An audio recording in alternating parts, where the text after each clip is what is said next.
जय हिंद फ्रेंड्स, आप सभी का स्वागत है आपके अपने YouTube channel Pramod sir Varanasi में। फ्रेंड्स, आज की वीडियो में हम पढ़ने वाले हैं उत्तर प्रदेश जीके के टॉप 100 क्वेश्चन।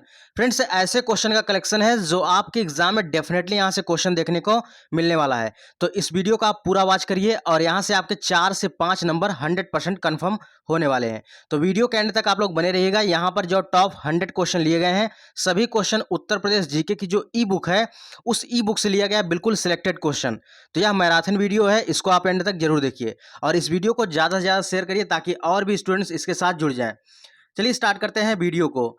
तो वीडियो में आगे बढ़ने से पहले बता दें फ्रेंड्स, यह जो क्वेश्चन है उत्तर प्रदेश जीके की जो ई बुक है हमारी, उससे लिया गया है। तो junior assistant, VPO, AGTA, stenographer, JE, forest guard, X-ray technician, अन्य जो भी एग्जाम लगे हुए हैं सभी के लिए यह question very very very important है। तो यहाँ पर देखिए, जो यूपी जीके की ई बुक निकाली गई है, इसमें बिल्कुल लेटेस्ट सिलेबस जो यूपी ट्रिपल एससी का जो ट्रेंडिंग टॉपिक है, सब कुछ अच्छे से डिजाइन किया गया है। यहाँ पर आप सिलेबस देख सकते हैं और बिल्कुल यहाँ पर आप इसको लेकर अपनी तैयारी को बेहतरीन ढंग से कर सकते हैं। और इसी के सेगमेंट में से हमने 100 क्वेश्चन का सिलेक्शन किया है और ज़बरदस्त कंटेंट है। इसको आप पूरा वीडियो देख लीजिए, चाहे जितना लंबा हो वीडियो, आपका 4 से 5 नंबर 100% कन्फर्म हो जाएगा। और इस बुक को लेने का प्रोसेस क्या है, जो स्क्रीन पर नंबर आपको दिख रहा है 9793661506, इस पर आपको 125 रुपये पेमेंट करना है और 125 रुपये पेमेंट करने के बाद इसी नंबर पर आपको व्हाट्सएप भी करना है और व्हाट्सएप करने के बाद आपको स्क्रीनशॉट सेंड करना है और अपना नाम और डिस्ट्रिक्ट मेंशन कर देना है। 125 रुपये में आपको 2 ई बुक प्रोवाइड की जा रही है। एक तो आपकी यूपी जीके की ई बुक है जिससे हम करवाने जा रहे हैं, और दूसरी उत्तर प्रदेश की करंट अफेयर यानी 6 मंथ का करंट अफेयर है। उत्तर प्रदेश का 6 मंथ का करंट अफेयर है, जनवरी 2024 से लेकर जून 2024 तक बिल्कुल कंप्लीट है। तो चलिए स्टार्ट करते हैं वीडियो को। वीडियो बहुत इंपॉर्टेंट होने वाली है।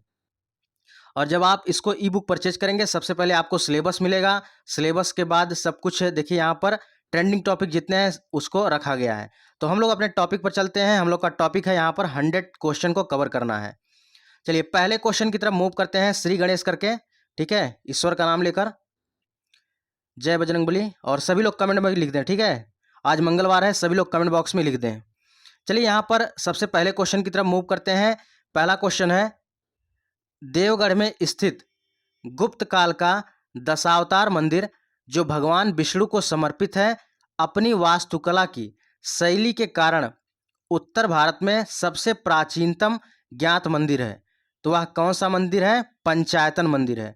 तो देवगढ़ में स्थित गुप्त काल का दशावतार मंदिर जो भगवान विष्णु को समर्पित है। इसमें कई टाइप से क्वेश्चन आपसे पूछे जा सकते हैं। तो देवगढ़ में कौन दशावतार मंदिर कहाँ पर है? देवगढ़ में है। और जो किस देवता को समर्पित है? भगवान विष्णु को समर्पित है। अपनी वास्तुकला की शैली के कारण उत्तर भारत में सबसे प्राचीन ज्ञात मंदिरों में से एक है। और वह मंदिर कौन सा है? पंचायतन मंदिर है। याद रखिएगा, बहुत इंपॉर्टेंट है।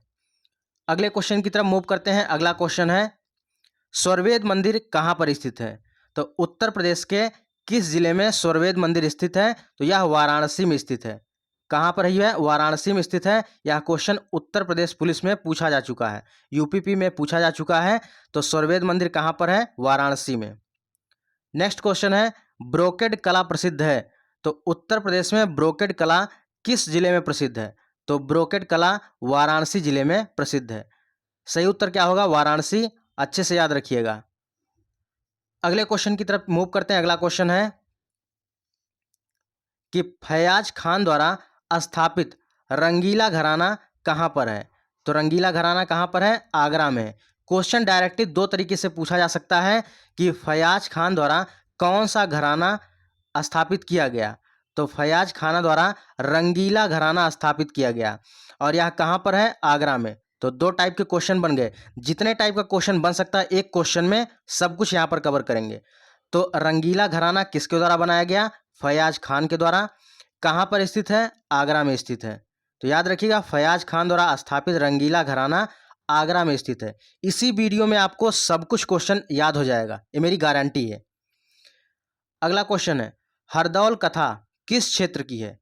हरदौल कथा किस क्षेत्र की है? तो यह बुंदेलखंड क्षेत्र की है। याद रखिएगा, किस क्षेत्र की है? बुंदेलखंड की। तो हरदौल कथा बुंदेलखंड क्षेत्र की है।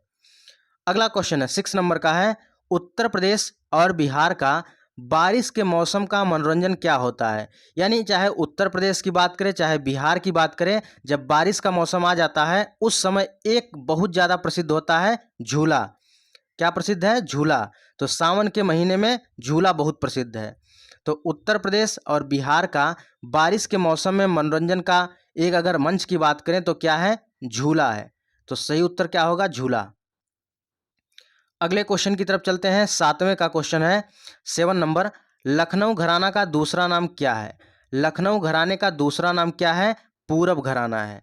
क्या भैया? लखनऊ घराने का दूसरा नाम है पूरब घराना। अच्छे से याद रखिएगा, क्वेश्चन पूछा जा चुका है। तो लखनऊ घराने का दूसरा नाम क्या है? पूरब घराना। चलिए नेक्स्ट क्वेश्चन है दुमपुख्त कला क्या है? तो कई बार ऐसे पूछा है दुमपुख्त कला क्या है या दुमपुख्त क्या है? तो व्यंजन पकाने की विधि है। तो व्यंजन पकाने की विधि क्या है? दुमपुख्त है। 9 नंबर का क्वेश्चन है दस्तरखान क्या है? तो खाद्य पदार्थों को सजाने की विधि दस्तरखान है। जैसे आप बड़े बड़े रेस्टोरेंट में या बड़े बड़े होटल में देखते होंगे कि वहाँ पर खानों को बिल्कुल सजा कर रखा जाता है। जब आप खाना खाने जाएंगे बड़े बड़े रेस्टोरेंट में तो वहाँ पर डिश को बिल्कुल सजा के रखा जाता है और वह देखने में अच्छा लगता है। तो यह जो खाद्य पदार्थों को जो सजाने की विधि है, जो इसे क्या कहते हैं? दस्तरखान कहते हैं।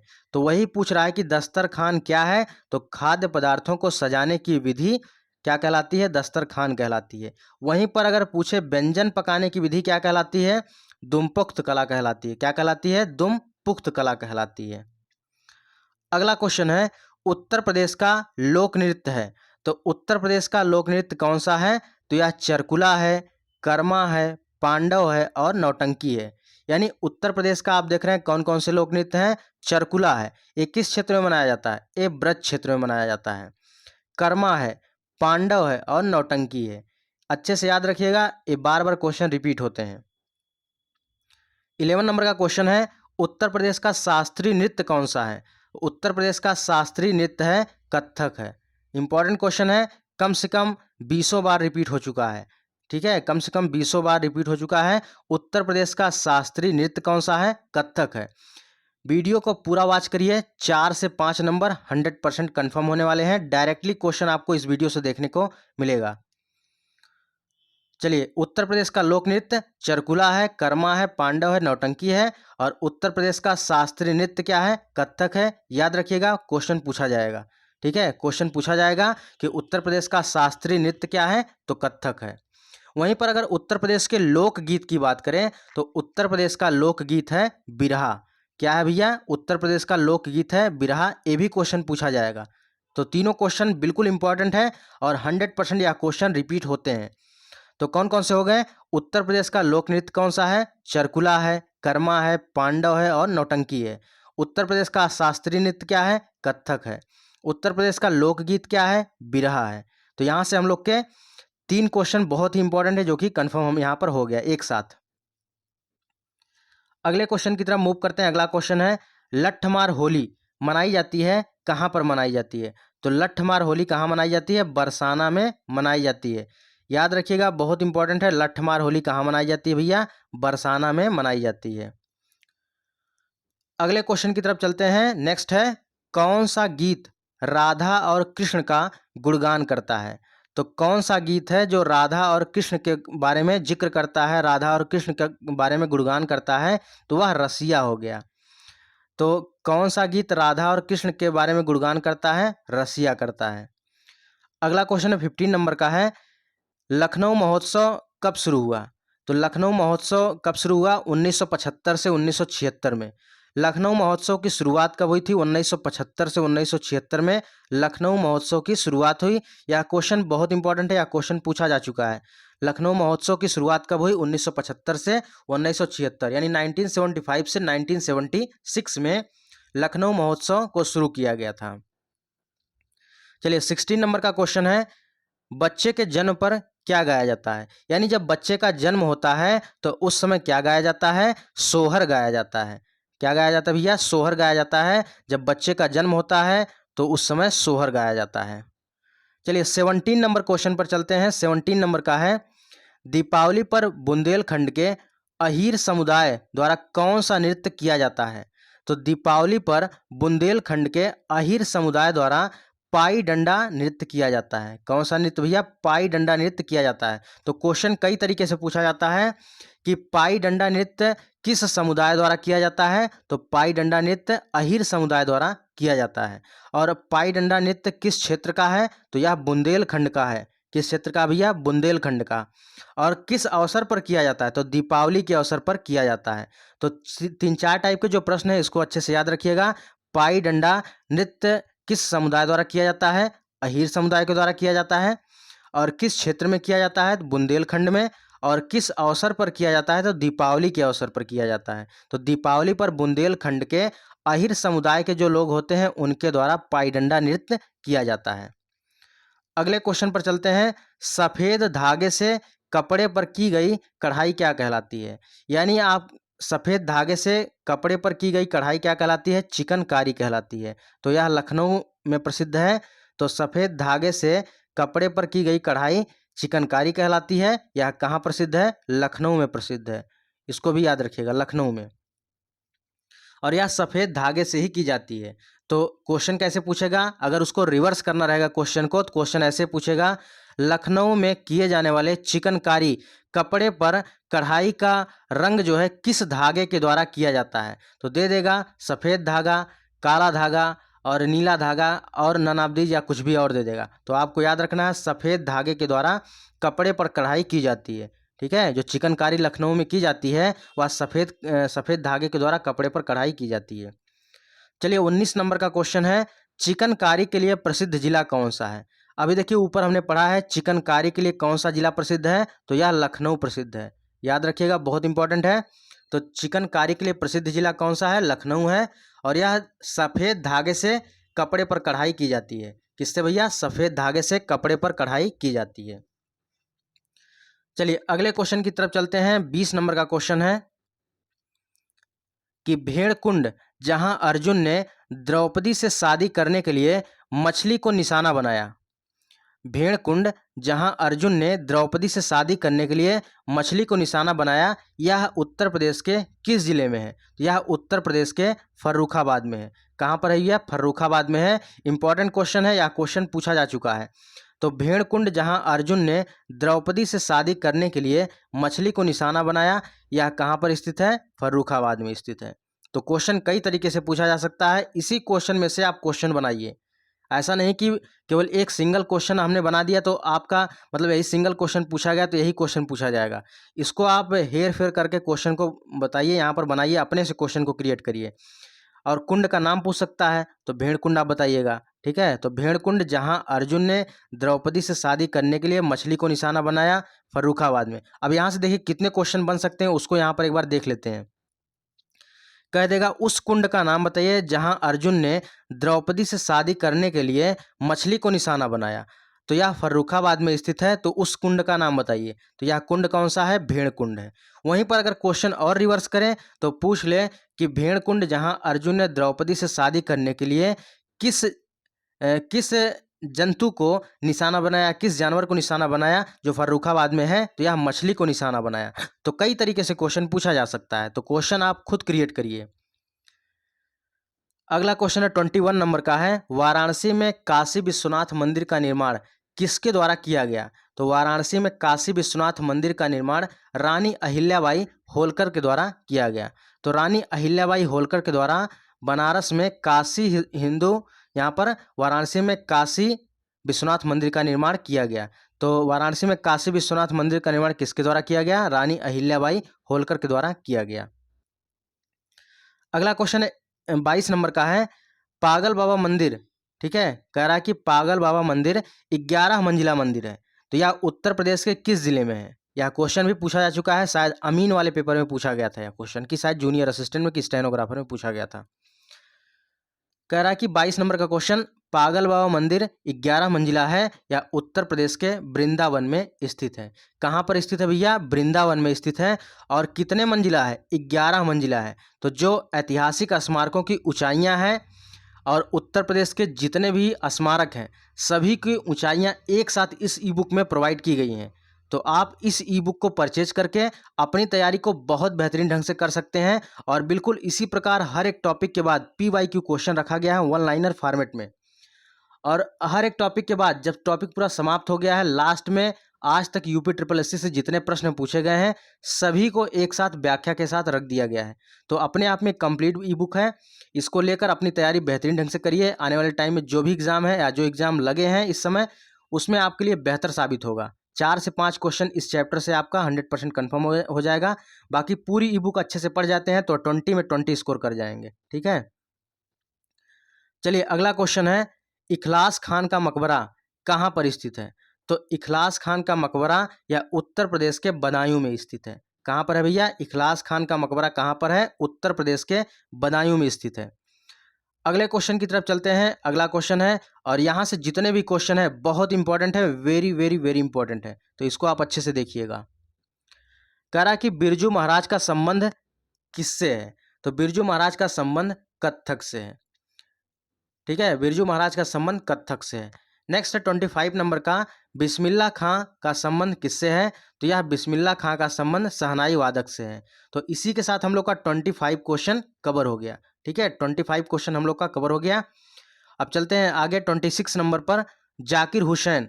तो जाकिर हुसैन का संबंध किससे है? तो जाकिर हुसैन का संबंध यहाँ पर तबला वादक से है। जाकिर हुसैन क्या है? तबला वादक हैं। ठीक है, अमजद अली खान की बात करें तो अमजद अली खान का संबंध किससे है? तो यह सरोद वादक हैं। क्या है भैया? सरोद वादक हैं।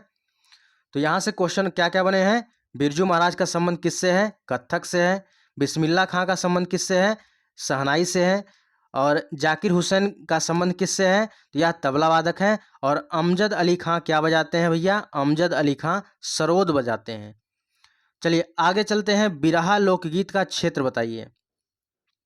तो बिरहा लोकगीत का क्षेत्र कौन सा है? तो यह पूर्वांचल क्षेत्र है और भोजपुर क्षेत्र है। तो बिरहा लोकगीत का क्षेत्र क्या है? पूर्वांचल और भोजपुर क्षेत्र है। अच्छे से याद रखिएगा, यह क्वेश्चन आपको ऑप्शन दोनों में से कोई एक मिल सकता है। ठीक है, या तो पूर्वांचल मिलेगा या तो भोजपुर मिलेगा। तो बिरहा लोकगीत का क्षेत्र कहाँ पर है? पूर्वांचल या भोजपुर में है। अगला क्वेश्चन है, कजरी लोकगीत का क्षेत्र बताइए। तो कजरी लोकगीत का क्षेत्र है अवध व मिर्जापुर अथवा बनारस। ठीक है, यानी 3 जगह मिलता है। कजरी कहाँ पर गाया जाता है? अवध में, मिर्जापुर में और बनारस में। तो अवध, मिर्जापुर और बनारस, यहाँ पर कजरी लोकगीत का क्षेत्र है। नेक्स्ट है रसिया लोकगीत। तो रसिया लोकगीत का क्षेत्र कहाँ पर है? तो यह ब्रजभूमि और बरसाना में। तो ब्रजभूमि और बरसाना में रसिया लोकगीत का क्षेत्र है। अगले क्वेश्चन की तरफ चलते हैं। अगला क्वेश्चन है, पंवारा। पंवारा का संबंध जो है किस क्षेत्र से है? तो यह बुंदेली से है। कहाँ से भैया? पंवारा का संबंध बुंदेली से है। याद रखिएगा, बहुत इंपॉर्टेंट है। नेक्स्ट 33 नंबर का क्वेश्चन है, 33 नंबर का है कि आल्हा लोकगीत किस क्षेत्र का है? तो आल्हा लोकगीत बुंदेलखंड और महोबा क्षेत्र का है। कहाँ पर है? आल्हा लोकगीत बुंदेलखंड और महोबा क्षेत्र का है। इसको फिर से एक बार देख लीजिए, जो ऊपर से हम लोग पढ़ा ना, यहाँ पर पढ़ा है हम लोगों ने कि बिरहा लोकगीत का क्षेत्र कहाँ पर है? पूर्वांचल और भोजपुर में। कजरी लोकगीत का क्षेत्र अवध व मिर्जापुर में। रसिया लोकगीत का क्षेत्र ब्रजभूमि और बरसाना में है। पंवारा लोकगीत का क्षेत्र, यहाँ पर पंवारा का संबंध कहाँ से है? बुंदेली से है। अगला क्वेश्चन है आल्हा लोकगीत। तो आल्हा लोकगीत का संबंध बुंदेलखंड और महोबा से है। नेक्स्ट है उस्ताद बिसायत खां। तो उस्ताद बिसायत खां का संबंध किससे है? सितार वादक से है। कहाँ से भैया? सितार वादक से। देखिए इसी वीडियो को आप अच्छे से वॉच करिए, और इसी वीडियो में आपको पूरा 100 से ज़्यादा क्वेश्चन लिए गए हैं। सब कुछ इस वीडियो में याद हो जाएगा। अगला क्वेश्चन है, फिदा हुसैन नारसी। फिदा हुसैन नारसी का संबंध हिंदी रंगमंच से है। कहाँ से है? फिदा हुसैन नारसी का संबंध हिंदी रंगमंच से है। अगला क्वेश्चन है, सितारा देवी। सितारा देवी का संबंध किससे है? कत्थक से है। सितारा देवी का संबंध कत्थक से है। और अगला क्वेश्चन है, जतिन भट्टाचार्य। ये क्वेश्चन तो बहुत इंपॉर्टेंट है। ठीक है, ये क्वेश्चन तो बहुत इंपॉर्टेंट है, ट्रिपल स्टार में इसको शामिल कर लीजिए।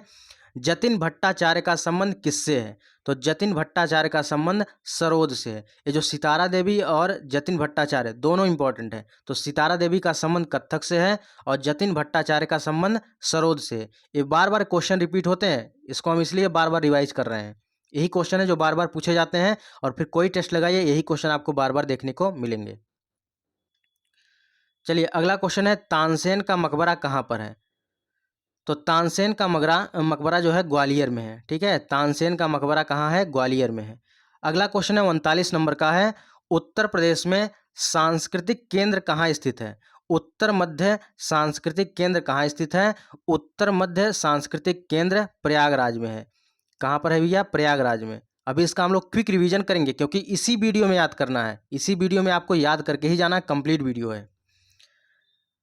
चलिए अगला क्वेश्चन है, यूपी का पहला संगीत महाविद्यालय। तो उत्तर प्रदेश का पहला संगीत महाविद्यालय भातखंडे हिंदुस्तानी संगीत महाविद्यालय कौन सा है? भातखंडे हिंदुस्तानी संगीत महाविद्यालय लखनऊ में है। यूपी का पहला संगीत महाविद्यालय है। चलिए 41 नंबर का क्वेश्चन है, यूपी में यानी उत्तर प्रदेश में जैन एवं बौद्ध का तीर्थ कहाँ पर स्थित है? तो उत्तर प्रदेश में जैन एवं बौद्ध का तीर्थ कौशाम्बी में स्थित है। उत्तर प्रदेश में जैन एवं बौद्ध का तीर्थ स्थल कहाँ पर है? कौशाम्बी में है। बहुत इंपॉर्टेंट क्वेश्चन है। अगला क्वेश्चन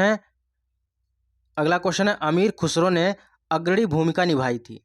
अमीर खुसरो ने अग्रणी भूमिका निभाई थी खड़ी बोली में। ठीक है, अमीर खुसरो ने अग्रणी भूमिका निभाई थी खड़ी बोली में। अगला क्वेश्चन है, सितार मिश्रण है। सितार किसका मिश्रण है? तो यह वीणा और तंबूरे का मिश्रण है। ठीक है भैया, सितार किसका मिश्रण है? सितार, वीणा और तंबूरे का मिश्रण है। 44 नंबर का क्वेश्चन है, 44 नंबर, कर्मा लोक नृत्य। ठीक है, कर्मा लोक नृत्य किस जिले का है? तो कर्मा लोक नृत्य उत्तर प्रदेश के सोनभद्र में किया जाता है। अगला क्वेश्चन है, सबसे प्राचीन वाद्य यंत्र कौन सा है? सबसे प्राचीन वाद्य यंत्र है वीणा। कौन सा है? सबसे प्राचीन वाद्य यंत्र कौन सा है? वीणा है। अगला क्वेश्चन है 46 नंबर का है, राई लोक नृत्य का क्षेत्र बताइए। तो राई लोक नृत्य किस क्षेत्र का है? यह बुंदेलखंड क्षेत्र का है। ठीक है, राई लोक नृत्य किस क्षेत्र का है? बुंदेलखंड क्षेत्र का है। 47 नंबर क्वेश्चन है, फसल कटाई के समय बुंदेलखंड में कौन सा नृत्य किया जाता है? तो वह नृत्य कौन सा है? सैरा नृत्य। तो क्वेश्चन दो तरीके से पूछता है, कहता है कि फसल कटाई के समय सैरा नृत्य किस क्षेत्र में किया जाता है? तो फसल कटाई के समय सैरा नृत्य बुंदेलखंड क्षेत्र में किया जाता है। 48 नंबर का क्वेश्चन है, 48 नंबर, शंभू महाराज, लच्छू महाराज और विंध्यादीन, इनका संबंध किस क्षेत्र से? तो ये सभी क्या है? कथक हैं। क्या है? कथक हैं। 49 नंबर का क्वेश्चन है, नौटंकी। नौटंकी का संबंध जो है किस जिले से है? तो यह हाथरस से है। नौटंकी का संबंध हाथरस से है। अगला क्वेश्चन है यहाँ पर होली। होली का संबंध किस क्षेत्र से है? तो यह ब्रज से है। कहाँ से भैया है? ब्रज से है। तो दोनों क्वेश्चन बहुत इंपॉर्टेंट हैं। नौटंकी का संबंध हाथरस से है और होली का संबंध ब्रज से है। ठीक है, तो यहाँ से हम लोग का 50 क्वेश्चन पूरा कंप्लीट हो गया, और 50 क्वेश्चन का अब यहाँ पर हम लोग क्विक रिवीजन करेंगे ताकि इसी वीडियो में अच्छे से याद हो जाए। उसके बाद हम आगे चलेंगे और टोटल 100 से ज़्यादा क्वेश्चन आज कंप्लीट करना है। ठीक है, तो आप लोग पेशेंस बना के वीडियो देखिए।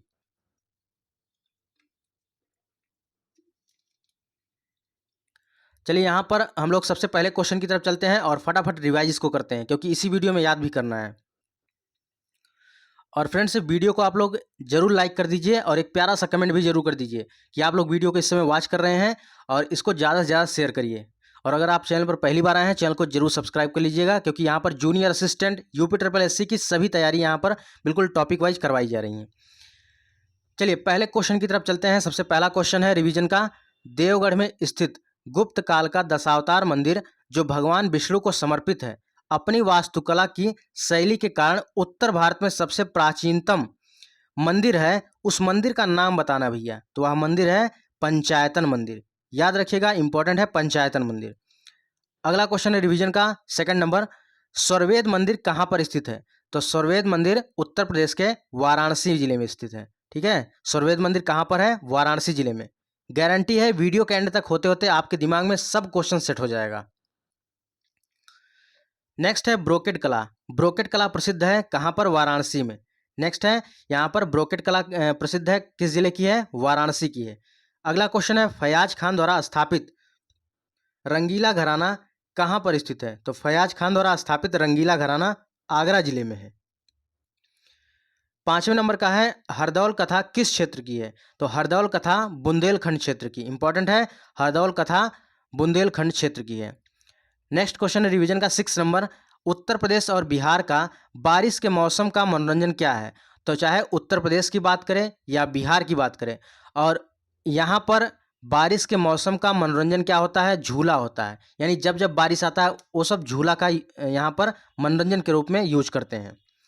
7 नंबर का क्वेश्चन है लखनऊ घराना का दूसरा नाम क्या है? तो यह पूरब घराना है। लखनऊ घराने का दूसरा नाम क्या है? पूरब घराना। 8वां क्वेश्चन है दुमपुख्त क्या है? तो व्यंजन पकाने की विधि दुमपुख्त कहलाती है। क्या कहलाती है? व्यंजन पकाने की विधि दुमपुख्त कहलाती है।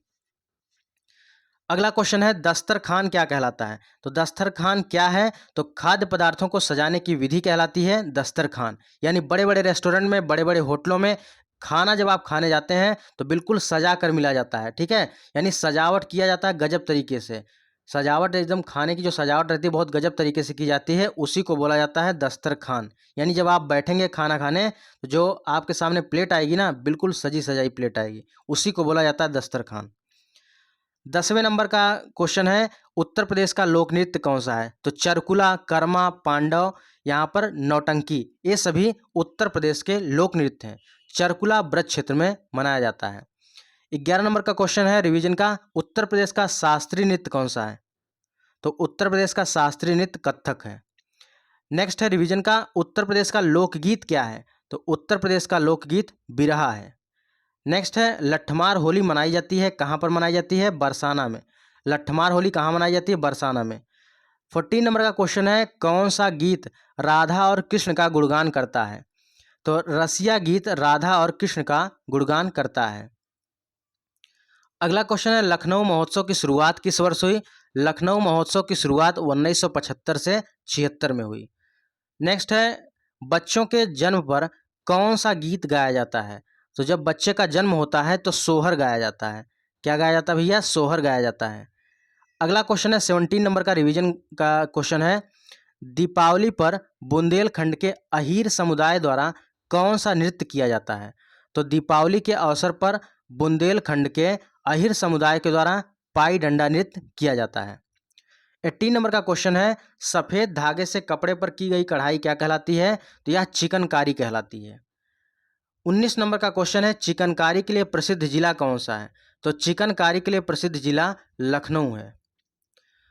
20 नंबर का क्वेश्चन है भेड़ कुंड जहां अर्जुन ने द्रौपदी से शादी करने के लिए मछली को निशाना बनाया था, यह उत्तर प्रदेश के किस जिले में है? यह उत्तर प्रदेश के फर्रुखाबाद में है। 21 नंबर का क्वेश्चन है वाराणसी में विश्वनाथ मंदिर का निर्माण किसके द्वारा किया गया?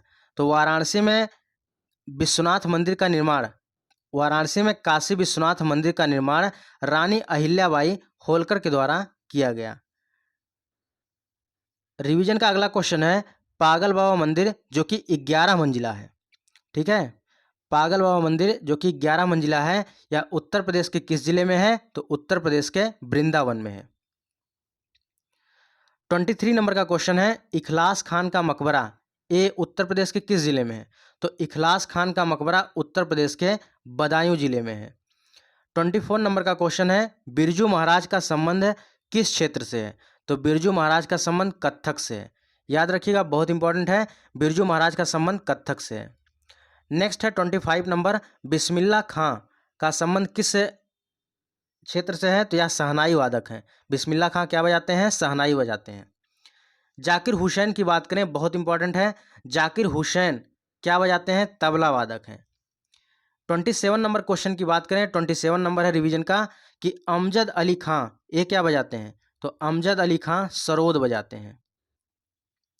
29 नंबर का क्वेश्चन है बिरहा लोकगीत का क्षेत्र कौन सा है? पूर्वांचल है और भोजपुर है।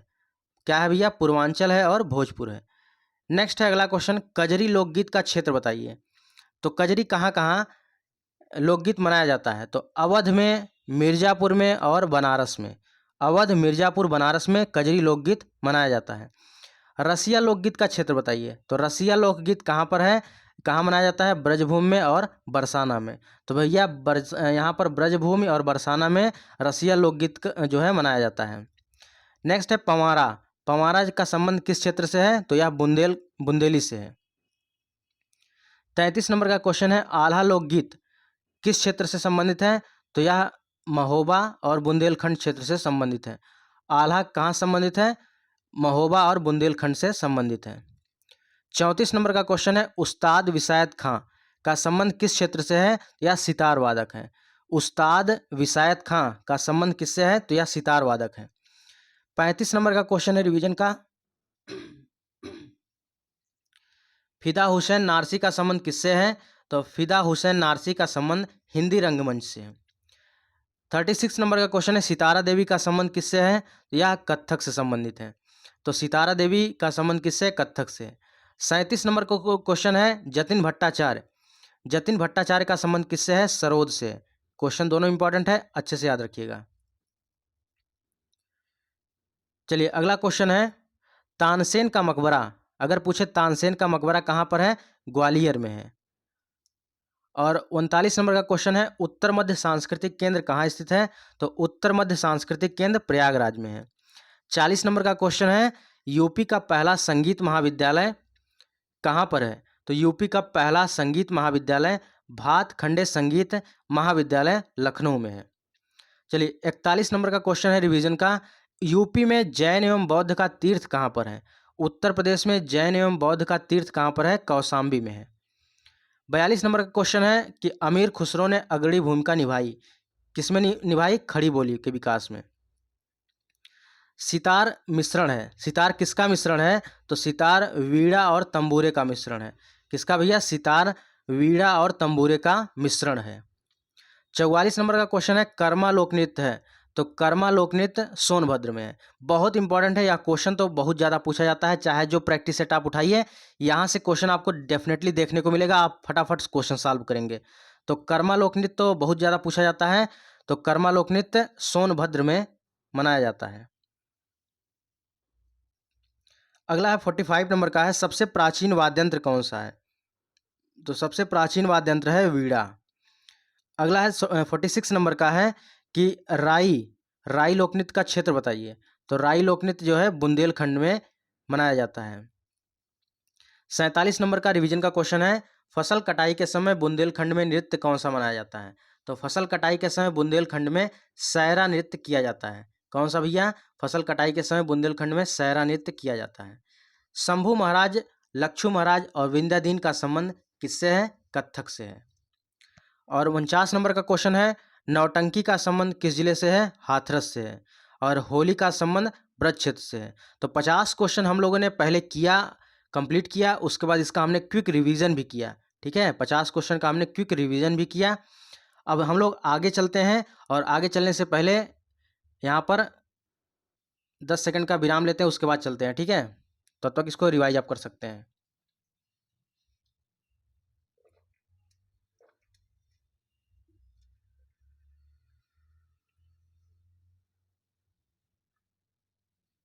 चलिए यहाँ पर हम लोग नेक्स्ट क्वेश्चन पे चलते हैं, अगले पार्ट पर, यानी 51 से हम लोग स्टार्ट करते हैं। यानी हम लोग का 50 क्वेश्चन कंप्लीट हो गया है। अब यहाँ पर हम लोग 51 क्वेश्चन से स्टार्ट करते हैं।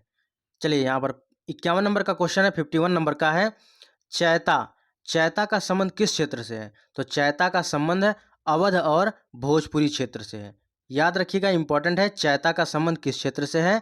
अवध और भोजपुरी क्षेत्र से है। अगला क्वेश्चन है, सत्यम शिवम सुंदरम रचना किसके द्वारा की गई? तो सत्यम शिवम सुंदरम रचना किसके द्वारा की गई भैया? शिवनंदन नौटियाल के द्वारा की गई। किसके द्वारा? शिवनंदन नौटियाल के द्वारा की गई। क्वेश्चन अगर रिवर्स पूछेगा, शिवनंदन नौटियाल के द्वारा कौन सी रचना की गई? तो सत्यम शिवम सुंदरम की रचना की गई।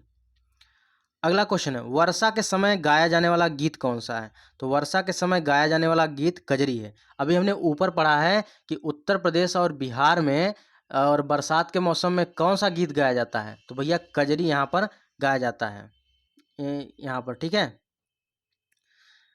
55 नंबर का क्वेश्चन है, बहराइच, सुल्तानपुर, रायबरेली की बोली कौन सी है? तो चाहे बहराइच की पूछे, चाहे सुल्तानपुर की पूछे, या रायबरेली की पूछे, आपको अवधि याद रखना है। तीनों एक साथ भी पूछ सकता है, तीनों अलग अलग भी पूछ सकता है, और हो सकता है मिलान करने के लिए भी आपको दे दे। तो बहराइच में कौन सी बोली बोली जाती है? अवधि बोली जाती है। सुल्तानपुर में कौन सी बोली जाती है? अवधी बोली जाती है। रायबरेली में कौन सी बोली जाती है? या अवधी बोली जाती है। तो फाइनली आप जान सकते हैं कि बहराइच, रायबरेली और सुल्तानपुर में अवधी बोली जाती है। फिर से एक बार हम लोग क्वेश्चन को रिवीजन करते हैं।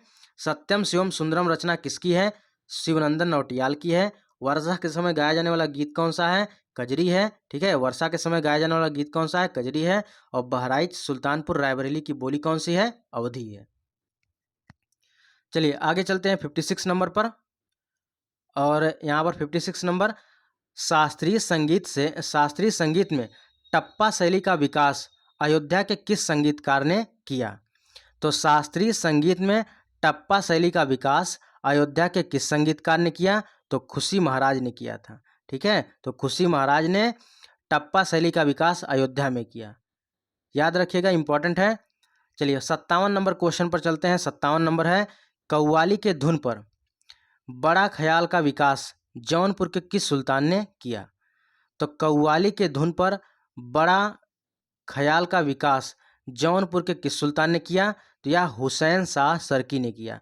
हुसैन शाह सरकी ने कव्वाली के धुन पर बड़ा ख्याल का विकास जौनपुर में किया। ठीक है, जौनपुर के किस सुल्तान ने? हुसैन शाह सरकी ने किया था। अगला क्वेश्चन 58 नंबर का है। चलिए 58 नंबर पे चलते हैं। कह रहा है कि पंडित किशन महाराज का जन्म वाराणसी में कहाँ हुआ था? तो पंडित किशन महाराज का जन्म वाराणसी के कबीर चौरा में हुआ था। ठीक है, तो पंडित किशन महाराज का जन्म वाराणसी के कबीर चौरा में हुआ था।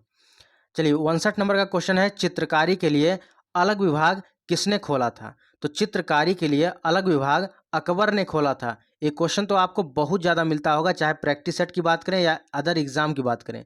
तो ये क्वेश्चन जितने लिए गए हैं सभी क्वेश्चन बहुत ही इंपॉर्टेंट है। तो फ्रेंड्स, अगर आप वीडियो देख रहे हैं तो वीडियो को जल्दी से लाइक कर दीजिए और अपने दोस्तों में भी शेयर कर दीजिए। ठीक है, चलिए चित्रकारी के लिए अलग विभाग किसने खोला था? अकबर ने खोला था। चलिए 60 नंबर का क्वेश्चन है, जैन चित्रकला का विकास हुआ। तो जैन चित्रकला का विकास कहाँ पर हुआ? मथुरा में हुआ। तो मथुरा में किस कला का विकास हुआ? जैन चित्रकला का विकास। तो जैन चित्रकला का विकास कहाँ हुआ? मथुरा में हुआ। चलिए 61 नंबर का क्वेश्चन है, अमृता शेरगिल एक चित्रकार हैं, इनका संबंध उत्तर प्रदेश के किस जिले से है? तो अमृता शेरगिल एक चित्रकार हैं। तो यहाँ पर दो टाइप के क्वेश्चन पूछे जाएंगे। ठीक है, अमृता शेरगिल का संबंध, पहला क्वेश्चन हो जाएगा अमृता शेरगिल का संबंध किस क्षेत्र से है? तो यह चित्रकार है। ठीक है, क्या है भैया? चित्रकार है। और दूसरा क्वेश्चन पूछेगा, अमृता शेरगिल एक चित्रकार हैं, इनका संबंध उत्तर प्रदेश के किस जिले से है? गोरखपुर से। तो यहाँ से दो क्वेश्चन बन गए ना। दो क्वेश्चन बनेंगे, कौन कौन से? अमृता शेरगिल का संबंध है किस क्षेत्र से है? तो यह चित्रकार हैं। अगर पूछे या किस जिले से हैं, तो गोरखपुर से हैं। तो दोनों क्वेश्चन अच्छे से याद रखिएगा, कंफ्यूज बिल्कुल मत होइएगा। चलिए अगला क्वेश्चन है, सचिन तेंदुलकर की 1500 फीट लंबी चित्र श्रृंखला बनाई गई, किसके द्वारा बनाई गई? तो सचिन तेंदुलकर की 1500 फीट लंबी चित्र श्रृंखला राज कपूर चितेरा के द्वारा बनाई गई। भैया कहाँ बनाई गई? प्रयागराज में। ठीक है, यहाँ प्रयागराज में। तो यह सचिन तेंदुलकर की 1500 फीट लंबी चित्र श्रृंखला बनाई गई राज कपूर चितेरा, प्रयागराज।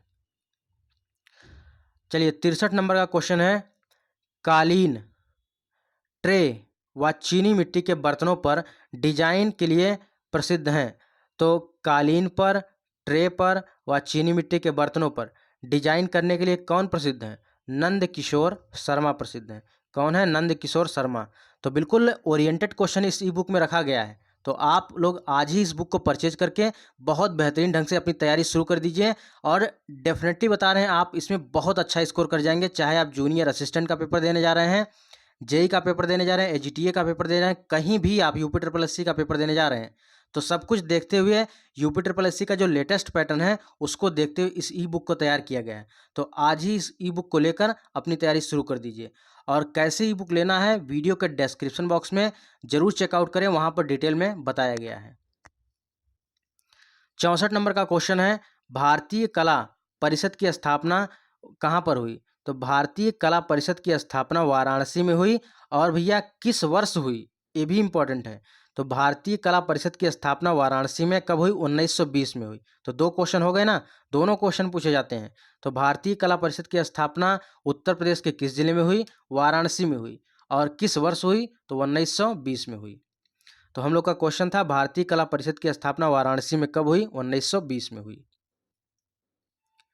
65 नंबर का क्वेश्चन है कि वाराणसी में भारत कला भवन की स्थापना काशी हिंदू विश्वविद्यालय में हुई और किस वर्ष हुई? 1950 में हुई। यहाँ से दोनों क्वेश्चन पूछे जा चुके हैं। ठीक है, दोनों क्वेश्चन पूछे जा चुके हैं। वाराणसी में भारत कला भवन कहाँ स्थित है? तो वाराणसी में भारत कला भवन काशी हिंदू विश्वविद्यालय में स्थित है। याद रखिएगा, वाराणसी में भारत कला भवन कहाँ पर स्थित है?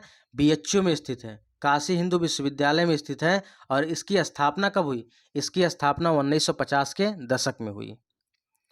चलिए 66 नंबर का क्वेश्चन है, 66 नंबर, बहू बेगम का मकबरा कहाँ स्थित है? तो बहू बेगम का मकबरा अयोध्या फैजाबाद में स्थित है। ऑप्शन में अगर आपको फैजाबाद मिले तो फैजाबाद पर टिक करिएगा, अगर अयोध्या मिले तो अयोध्या पे टिक करिएगा, क्योंकि फैजाबाद का ही नया नाम क्या कर दिया गया है? अयोध्या कर दिया गया है। चलिए, जितने नाम बदले गए उसको भी हमने करवाया है, तो बताइए कब इसका नाम परिवर्तित किया गया? ठीक है, अयोध्या जो है, फैजाबाद का नया नाम अयोध्या कब किया गया, इसको आप लोग जरूर बताइएगा। अगला क्वेश्चन है, नैमिषारण्य तीर्थ कहाँ पर है? तो नैमिषारण्य तीर्थ स्थल या सीतापुर में स्थित है। बहुत इंपॉर्टेंट है और बहुत बार पूछा गया। तो नैमिषारण्य तीर्थ कहाँ पर है? सीतापुर में स्थित है।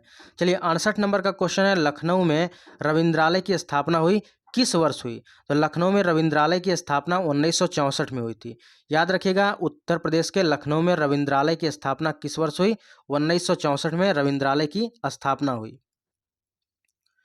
अगला क्वेश्चन है 69 नंबर का है, उत्तर प्रदेश का गुरु पूर्णिमा पर्व किसको समर्पित है? तो उत्तर प्रदेश का गुरु पूर्णिमा पर्व किसको समर्पित है? महर्षि वेदव्यास को समर्पित है। तो उत्तर प्रदेश का जो गुरु पूर्णिमा पर्व है यह महर्षि वेदव्यास को समर्पित है। चलिए 70 नंबर क्वेश्चन की बात करते हैं। 70 नंबर क्वेश्चन है, किसने अपनी कविता, ठीक है, किसने अपनी कविता में भारतीय पर्यावरण को चित्रित किया है? तो अमीर खुसरो ने ऐसा किया है।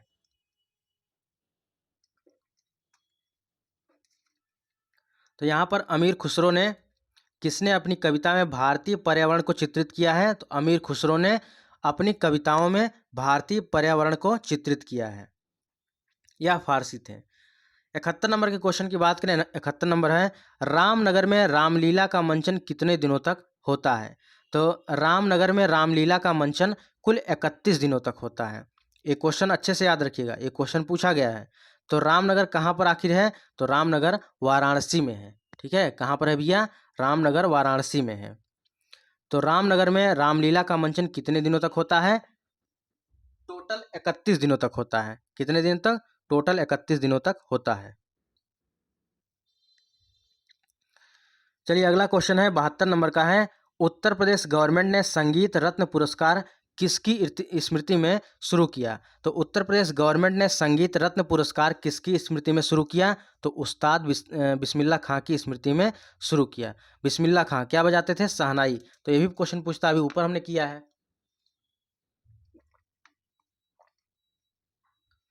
चलिए अगला क्वेश्चन है 73 नंबर का है, उत्तर मध्य क्षेत्र सांस्कृतिक केंद्र चैती और कजरी केंद्रों का आयोजन कहाँ पर किया जाता है? तो यह वाराणसी में किया जाता है। अब यहाँ पर देखिए, इसको देख कर आप प्रयागराज मत लगा दीजिएगा, इसको देखकर आप प्रयागराज मत लगा दीजिएगा। ठीक है, उत्तर मध्य क्षेत्र सांस्कृतिक केंद्र, यहाँ पर चैती को आप पकड़िए, चैती और कजरी केंद्रों का आयोजन कहाँ किया जाता है? वाराणसी में किया जाता है। चलिए 74 नंबर का क्वेश्चन है कि उत्तर मध्य क्षेत्र सांस्कृतिक केंद्र कहाँ पर स्थित है? तो यह प्रयागराज में। देखिए नीचे क्वेश्चन आ भी गया, उत्तर मध्य क्षेत्र सांस्कृतिक केंद्र प्रयागराज में। देखिए जहाँ कन्फ्यूजन का चीज़ रहता है, हमने इस प्रकार डिजाइन किया इस बुक को कि आपको कन्फ्यूजन हो ही ना। जहाँ एक टाइप के क्वेश्चन है उसको हमने एक साथ रख दिया है। तो आपको इस ई बुक पढ़ने का फ़ायदा यही मिलेगा कि जितने भी यहाँ पर आपको क्विज वाले क्वेश्चन होते हैं, यानी आपको फंसाने वाले क्वेश्चन होते हैं, उसको एक साथ रखा गया है ताकि एक दूसरे से रिलेट करके आप इसमें भिन्नता समझ पाएँ। जैसे यहाँ पर पहला 77 पूछा गया, 73 पूछा गया कि उत्तर मध्य क्षेत्र सांस्कृतिक केंद्र चैती और कजरी केंद्रों का आयोजन कहाँ पर किया जाता है? वाराणसी में। और नीचे दिया गया है कि उत्तर मध्य क्षेत्र सांस्कृतिक केंद्र कहाँ पर है? प्रयागराज में। अगर दोनों क्वेश्चन अलग अलग रहते, या तो मान के चलिए यह पेज नंबर 10 पर है, फिर आपने 100 नंबर पर पढ़ा, तो यहाँ पर कन्फ्यूजन हो जाता है। तो दोनों को हमने एक साथ रख दिया है, तो बिल्कुल यहाँ पर आपकी कन्फ्यूजन यहाँ पर दूर हो गया आपका कन्फ्यूजन। चलिए 75 नंबर का है, उत्तर प्रदेश का प्राचीनतम जीवंत नगर, यानी उत्तर प्रदेश की अगर बात करें या भारत की बात करें, सबसे प्राचीनतम जीवंत नगर कौन सा उत्तर प्रदेश का? तो यह वाराणसी है। याद रखिएगा, उत्तर प्रदेश का प्राचीनतम जीवंत नगर कौन सा है? वाराणसी है। और वाराणसी में टोटल घाटों की संख्या की बात करें, वर्तमान में टोटल 88 घाट हैं। आप गूगल पे सर्च करेंगे टोटल 88 घाट आपको मिलेगा। तो वाराणसी में वर्तमान में घाटों की संख्या कितनी है? 88 है। और वाराणसी को मंदिरों और घाटों का शहर भी कहा जाता है। और यह पीएम मोदी जी का यहाँ पर संसदीय क्षेत्र भी है। चलिए 76 नंबर क्वेश्चन पर चलते हैं। 76 नंबर 76 नंबर है, काल्पी किस नदी के तट पर स्थित है? तो काल्पी किस नदी के तट पर है? तो यह यमुना नदी के तट पर है। याद रखिएगा, काल्पी किस नदी के तट पर है? यह यमुना नदी के तट पर स्थित है। अगला क्वेश्चन है, हिंदू मुस्लिम एकता का प्रतीक, ठीक है, हिंदू मुस्लिम एकता का प्रतीक सुलह कुल कहाँ पर मनाया जाता है? तो सुलह कुल जो उत्सव है यह हिंदू मुस्लिम एकता का प्रतीक है। ये भी क्वेश्चन पूछता है, सुलह कुल किसका प्रतीक है? तो यह हिंदू मुस्लिम एकता का प्रतीक है। यह आगरा जिले में मनाया जाता है। तो हिंदू मुस्लिम एकता का प्रतीक सुलह कुल उत्सव आगरा जिले में मनाया जाता है। चलिए 78 नंबर क्वेश्चन की बात करते हैं। 78 नंबर है कि ढोला लोकगीत प्रसिद्ध है। तो ढोला लोकगीत कहाँ का प्रसिद्ध है? तो यह आगरा और मेरठ का प्रसिद्ध है। आगरा और मेरठ में ढोला लोकगीत प्रसिद्ध है। तो ठीक है, इसको भी अच्छे से याद रखिएगा, ढोला लोकगीत कहाँ का प्रसिद्ध है? यह आगरा और मेरठ का प्रसिद्ध है। चलिए यहाँ पर चलते हैं 79 नंबर पर, चुनारगढ़ में किसकी अनूप वेदिका है? तो चुनारगढ़ में किसकी अनूप वेदिका है? तो भर्तृहरि की है। ठीक है, किसकी है? चुनारगढ़ में किसकी अनूप वेदिका है? भर्तृहरि की है। चलिए 80 नंबर क्वेश्चन पर चलते हैं। सोनवा मंडप, बावन खंभा, बल्लभ संप्रदाय का कूप मंदिर जो है ये कहाँ पर स्थित है? ये चुनारगढ़ में स्थित है। तो आपसे अलग अलग तरीके से क्वेश्चन पूछा जा सकता है। पूछ लेगा सोनवा मंडप उत्तर प्रदेश के किस क्षेत्र में है? तो चुनारगढ़ में है। अगर पूछे बावन खंभा कहाँ पर है? चुनारगढ़ में है। बल्लभ संप्रदाय की बात करें कहाँ पर है? तो यह चुनारगढ़ में है। कूप मंदिर कहाँ पर स्थित है? चुनारगढ़ में है। तो देख रहे हैं यहाँ पर एक ही क्वेश्चन में आपको कई कई क्वेश्चन देखने को मिल रहे हैं। तो चाहे जिस टाइप का प्रश्न बनेगा आप इजीली यहाँ से कर जाएंगे। तो सोनवा मंडप, बावन मंडप, ठीक है, सॉरी, सोनवा मंडप, बावन खंभा, बल्लभ संप्रदाय का कूप मंदिर ये कहाँ पर है? चुनारगढ़ में स्थित है। हो सकता है बल्लभ संप्रदाय का कूप मंदिर पूरा ना देके केवल कूप मंदिर ही आपको दे दे, तो यह आपको तब भी लगाना पड़ेगा चुनारगढ़ में ही। अगला क्वेश्चन है, बहुत इंपॉर्टेंट है कि 80 घाट, मणिकर्णिका घाट, हरिश्चंद्र घाट यह उत्तर प्रदेश के किस जिले में है? तो यह वाराणसी में है। अभी सबसे पहले ही ऊपर हमने बताया कि वाराणसी को क्या कहा जाता है? मंदिरों और घाटों का शहर कहा जाता है। ठीक है, यहाँ पर कुल 88 घाट हैं और काशी विश्वनाथ मंदिर यहीं पर है और काशी हिंदू विश्वविद्यालय यानी बीएचयू भी यहीं पर है। और मंदिरों और घाटों का शहर भी इसे कहते हैं। 80 घाट, मणिकर्णिका घाट, हरिश्चंद्र घाट ये वाराणसी में ही है। और बीएचयू में एक चीज़ और हमने बताया है, ठीक है, बीएचयू में हमने यहाँ पर बताया है कि इसकी जो स्थापना हुई थी 1916 में हुई थी। ठीक है, इसकी स्थापना 1916 में हुई थी। चलिए यहाँ पर अगले क्वेश्चन की तरफ चलते हैं। अगला क्वेश्चन है, गौतम बुद्ध ने अपना पहला उपदेश कहाँ पर दिया? तो गौतम बुद्ध ने अपना पहला उपदेश सारनाथ में दिया था। और सारनाथ कहाँ पर है? वाराणसी में स्थित है। चलिए, गौतम बुद्ध ने अपना पहला उपदेश कहाँ दिया? सारनाथ में दिया या वाराणसी में स्थित है?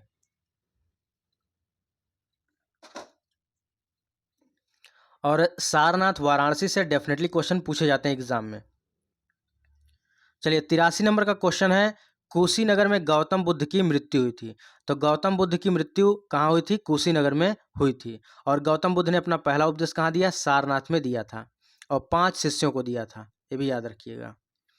चलिए 84 नंबर का क्वेश्चन है कि कुशीनगर में रामभर स्तूप है। तो ये क्वेश्चन इस तरीके से पूछता है कि रामभर स्तूप कहाँ पर स्थित है? तो रामभर स्तूप है कुशीनगर में स्थित है। तो यहाँ गौतम बुद्ध से रिलेटेड जो चीज़ें होती हैं बहुत पूछी जाती हैं।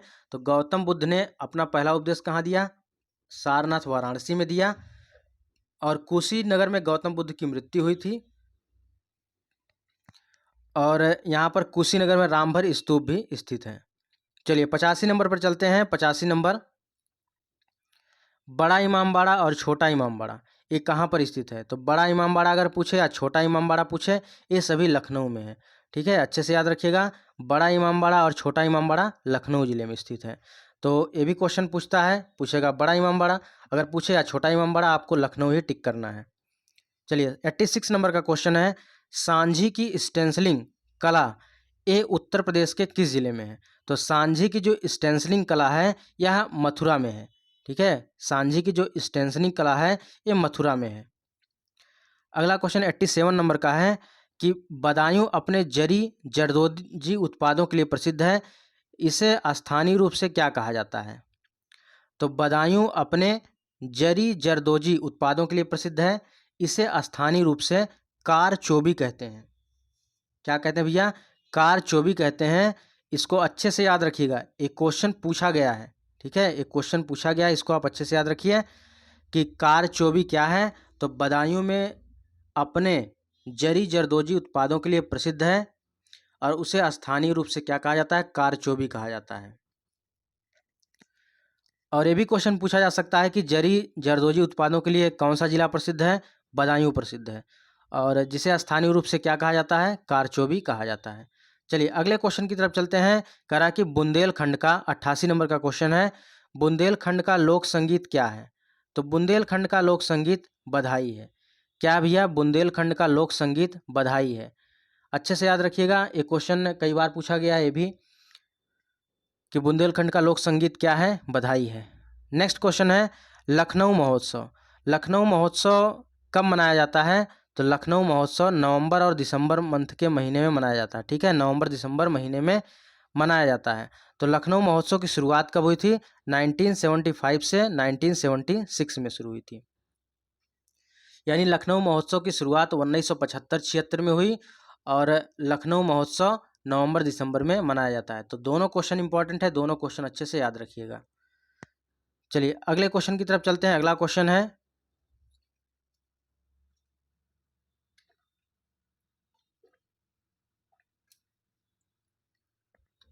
चलिए अगला क्वेश्चन है, रामलीला।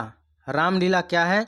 90 नंबर का क्वेश्चन है, रामलीला है तो रामलीला लोक नाटक है। क्या है भैया? रामलीला लोक नाटक है। वहीं पर अगर 91 नंबर क्वेश्चन की बात करें, रासलीला क्या है? तो रासलीला लोक नृत्य है। देखिए आपको कोई भी कन्फ्यूजन ना हो, इसीलिए हमने इस टाइप के क्वेश्चन को एक साथ रखा है। और इस टाइप के क्वेश्चन जितने भी हैं इस पूरे ई बुक में एक साथ इसी प्रकार रखा गया है। तो आप लोग इस ई बुक को जरूर परचेज करिए और परचेज करके अपनी तैयारी को और बेहतरीन ढंग से शुरू कर दीजिए। और अभी आपके पास जो भी समय बचा है इसमें आप बेहतरीन से बेहतरीन कर सकते हैं, क्योंकि इस ई बुक में बिल्कुल ओरिएंटेड कंटेंट रखा गया है। चलिए 90 नंबर का क्वेश्चन है कि रामलीला क्या है? लोक नाटक है। और वहीं पर रासलीला क्या है? रासलीला लोक नृत्य है। अगला क्वेश्चन है 92 नंबर का है, छठ पूजा। छठ पूजा में किस भगवान की पूजा की जाती है? तो भगवान सूर्य और भगवान रवि, यानी सूर्य को ही रवि कहा जाता है। तो छठ पूजा में किस भगवान की पूजा की जाती है? भगवान सूर्य की पूजा की जाती है, भगवान रवि की पूजा की जाती है। अगला क्वेश्चन है 93 नंबर का है, प्राचीन पुरुषों, ठीक है, प्राचीन पुरुषों द्वारा चाक से बनाए गए, प्राचीन पुरुषों द्वारा चाक से बनाए गए गहरे लाल रंग के चित्र पाए जाते हैं, कहाँ पर पाए जाते हैं? अभी इस क्वेश्चन में 2-3 तरीके से क्वेश्चन पूछा गया अलग अलग एग्जामों में, अभी आपको बता दे रहे हैं। तो प्राचीन पुरुषों द्वारा चाक से बनाए गए गहरे लाल रंग के चित्र कहाँ पाए जाते हैं? तो यह मिर्जापुर में पाए जाते हैं। कहाँ पर भैया? मिर्जापुर में पाए जाते हैं। और दूसरे टाइप का जो क्वेश्चन पूछा गया है कि प्राचीन पुरुषों द्वारा किसके द्वारा, ठीक है, कह रहा है कि प्राचीन पुरुषों द्वारा किसके द्वारा बनाए गए गहरे लाल रंग के चित्र पाए जाते हैं जो कि मिर्जापुर क्षेत्र से है। तो यह किससे बनाए जाते हैं? चाक से बनाए जाते हैं। ये भी क्वेश्चन पूछा गया है। अगर आपसे रंग की बात करें किस रंग के होते हैं, तो लाल रंग याद रखिए। यानी आप अगर इस क्वेश्चन को पूरा याद रखते हैं तो आप डेफिनेटली चाहे जिस टाइप का क्वेश्चन पूछे इनमें से आप इजीली कर जाएंगे। तो प्राचीन पुरुषों द्वारा चाक से बनाए गए गहरे लाल रंग के चित्र कहाँ पाए जाते हैं? तो मिर्जापुर में पाए जाते हैं। चलिए अगला क्वेश्चन है 94 नंबर का है, भारत माता मंदिर कहाँ पर स्थित है?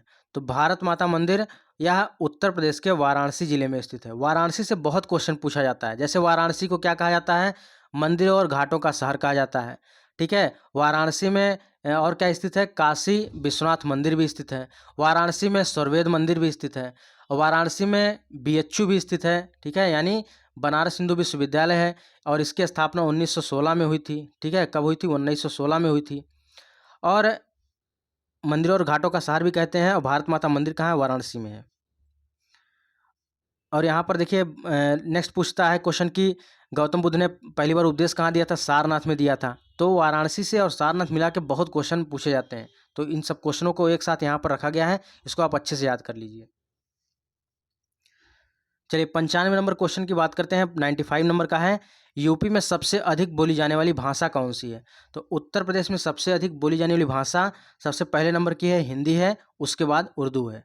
ठीक है, यानी उत्तर प्रदेश में सबसे अधिक बोली जाने वाली भाषा कौन सी है? हिंदी है और उर्दू है।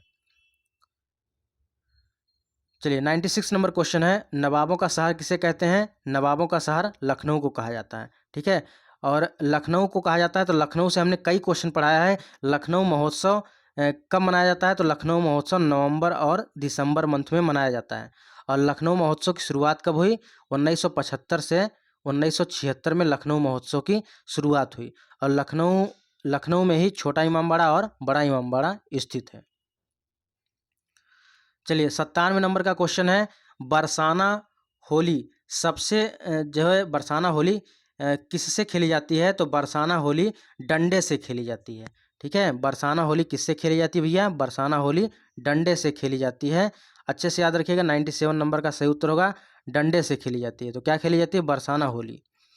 चलिए 98 नंबर का क्वेश्चन है, 98 नंबर का है,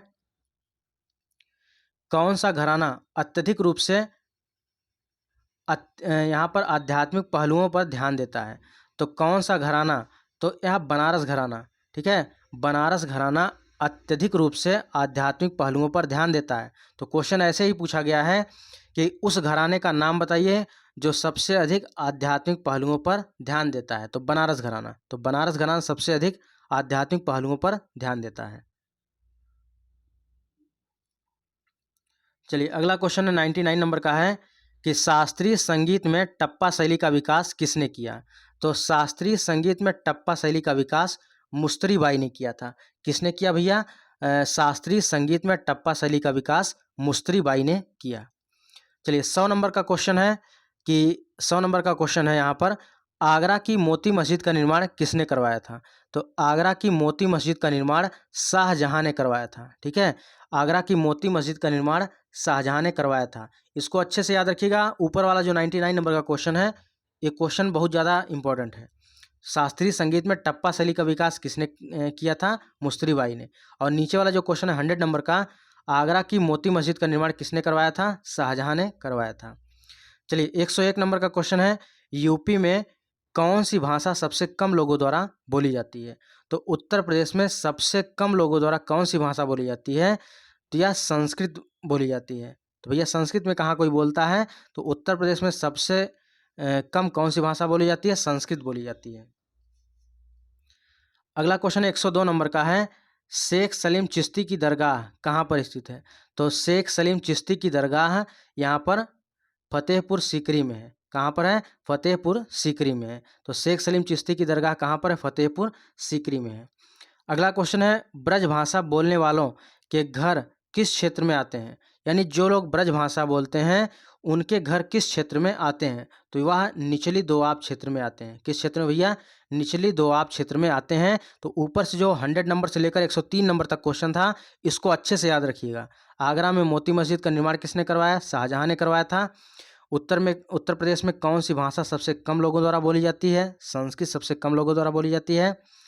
शेख सलीम चिश्ती की दरगाह कहाँ पर है? फतेहपुर सीकरी में है। और ब्रज भाषा बोलने वालों के घर किस क्षेत्र में आते हैं? तो ब्रज भाषा बोलने वालों के घर जो आते हैं निचली दोआब क्षेत्र में आते हैं। और फ्रेंड्स इसी के साथ हम लोग का 100 से ज़्यादा क्वेश्चन का ये कलेक्शन यहाँ पर समाप्त होता है। यानी 103 क्वेश्चन से अधिक यहाँ पर हम लोगों ने क्वेश्चन किया है, क्योंकि पूरा व्याख्या के साथ कुछ कुछ क्वेश्चन हमने किया है। तो 103 क्वेश्चन से ज़्यादा यहाँ पर हो जाता है। और इसी के साथ फ्रेंड्स यहाँ पर हम लोग का जो इम्पोर्टेंट क्वेश्चनों का कलेक्शन था 100+ ये समाप्त होता है। और आप लोग यहाँ पर जो ई बुक है यूपी जीके की ई बुक, इसको आप लेकर अपनी तैयारी को बेहतरीन ढंग से कर सकते हैं। और इसमें हर एक टॉपिक को अच्छे से इसी प्रकार बताया गया है। देख रहे हैं जिस प्रकार यहाँ पर रखा गया ऐतिहासिक स्मारकों की ऊंचाइयाँ और यूपी के लोक नृत्य एवं महोत्सव, उत्तर प्रदेश के कला एवं संस्कृति, उत्तर प्रदेश के झील, उत्तर प्रदेश के पक्षी, यूपी ट्रिपल एस सी के फेवरेट टॉपिक, और एक जिला एक उत्पाद, उत्तर प्रदेश के जीआई टैग, उत्तर प्रदेश के महत्वपूर्ण फुल फॉर्म, उत्तर प्रदेश के वाटर फॉल जो हो गए, उत्तर प्रदेश के बदले हुए नाम, यूपी के ऐप एंड पोर्टल, और इसी प्रकार तमाम चीज़ें यहाँ पर रखी गई हैं जो यूपी ट्रिपल एस सी के लिए बहुत आपके लिए ओरिएंटेड कंटेंट यहाँ पर रखा गया है। तो 125 रुपये आपको पेमेंट करना है इसी नंबर पर। और पेमेंट करने के बाद ये व्हाट्सएप नंबर है 9793661506। इसी पर आपको पेमेंट करने के बाद स्क्रीनशॉट इसी नंबर पर या व्हाट्सएप नंबर इसी पर सेंड करना होगा। और जैसे ही आप पेमेंट सेंड करेंगे स्क्रीनशॉट, थोड़ी देर बाद आपको आपके प्राइवेट व्हाट्सएप नंबर पर यह ई बुक प्रोवाइड करा दिया जाएगा। तो फ्रेंड्स यह वीडियो कैसे लगे कमेंट बॉक्स में ज़रूर बताइएगा, क्योंकि आपका एक लाइक और एक कमेंट हमें नेक्स्ट वीडियो के लिए मोटिवेट करता है। और फ्रेंड्स एक जरूरी सूचना और है, यहाँ पर कंप्यूटर की ई बुक भी जारी कर दी गई है और आप लोग के लिए ज़बरदस्त कंटेंट यहाँ पर रखा गया है। तो आने वाले टाइम में जो भी जूनियर असिस्टेंट जो भी एग्ज़ाम लगे हैं अभी, और stenographer, VPO, forest guard, ETO, AGTA, सभी के लिए बिल्कुल कंप्लीट नोट्स यहाँ पर तैयार किया गया है। फ्रेंड्स आपको बता दें मार्केट में ऐसी कोई बुक नहीं है जो आपको बिल्कुल सीक्वेंस वाइज सब कुछ मिल जाए, लेकिन यहाँ पर आप जो देख रहे हैं चैप्टर ना, बिल्कुल इसी प्रकार हर एक चैप्टर को डिजाइन किया गया है। और डिजाइन करने के बाद हर एक टॉपिक के बाद PYQ क्वेश्चन रखा गया है, यानी प्रीवियस ईयर क्वेश्चन रखे गए हैं। और सब चैप्टर जब समाप्त हो जाएगा लास्ट में आज तक यूपी ट्रिपल एस सी के जितने प्रश्न पूछे गए हैं सभी प्रश्नों का व्याख्या के साथ यहाँ पर रखा गया है। तो फ्रेंड्स इन दोनों ई बुक को लेकर, दोनों का यहाँ पर 3 ई बुक है, ठीक है। यूपी जीके में आपको 2 ई बुक मिल रही है और कंप्यूटर की ई बुक। तो तीनों ई बुक लेकर अपनी तैयारी बेहतरीन ढंग से करिए और अपनी एक सीट सुनिश्चित करिए। 100% आपका यहाँ पर नौकरी पक्की है, ठीक है। 225 रुपये पेमेंट करने हैं आपको और तीनों ई बुक आप ले लीजिए यहाँ पर। और स्क्रीन पर जो नंबर दिया रहा है इसी नंबर पर आपको पेमेंट करना है, ठीक है। और 100 रुपये पेमेंट करना है कंप्यूटर की बुक के लिए। तो फ्रेंड्स ये रही आज की वीडियो कैसे लगी कमेंट बॉक्स में जरूर बताइएगा। अगर आप लोग चैनल पर पहली बार आए हैं तो चैनल को जरूर सब्सक्राइब कर लीजिएगा, साथ ही साथ बेल आइकन को भी प्रेस कर लीजिएगा, क्योंकि जब भी कोई वीडियो अपलोड करें सबसे पहले इसका नोटिफिकेशन आपको मिल जाए। तो अगर आप चैनल पर पहली बार आए हैं तो चैनल को जरूर सब्सक्राइब करिएगा। मिलते हैं नेक्स्ट वीडियो में, तब तक के लिए जय हिंद, वंदे मातरम।